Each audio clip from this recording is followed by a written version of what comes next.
ખેરાલુ શહેર તેમજ ગ્રામ્ય વિસ્તારમાં રવિવારે સાંજના સમયે વરસાદ વરસ્યો। દિવસભર કાળા દિબાંગ વાદળોથી આકાશ ઘેરાયું હતું અને તેને લઈને સાંજના સમયે અચાનક વરસાદ વરસ્યો હતો। આમ અચાનક વરસાદી ઝાપટું આવતા શહેરના માર્ગો પર પાણી ફરી વળ્યા હતા અને લાંબા વિરામ બાદ ફરી વરસાદી ઝાપટું પડતા વાતાવરણમાં ઠંડક પ્રસરી હતી। આમ ખેરાલુ શહેરના દેસેવાડા ડેરી, જીબી રોડ, ખાડિયા વિસ્તાર, કોખરવાડા સંઘ સહિતના નીચાણવાળા વિસ્તારોના માર્ગો પર પાણી વહેતા જોવા મળ્યા હતા। તેની સાથે સાથે ખેરાલુ તાલુકાના ગ્રામ્ય વિસ્તારની વાત કરવામાં આવે તો ખેરાલુ તાલુકાના ગઠામણ, ચોટિયા, અંબાવાડા, ગોરીસના, વગવાડી, કુડા, ડબોળા સહિતના મલેકપુર, હિરવાણી જેવા અનેક ગામોમાં વરસાદી ઝાપટું પડ્યું હતું।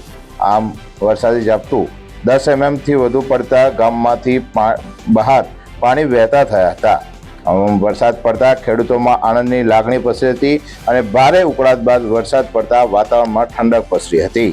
બ્યુરો રિપોર્ટ, રાષ્ટ્ર વિચાર, ગુજરાતી ન્યૂઝ। અહેવાલ મનોજસિંહ ઠાકોર, ખેરાલુ।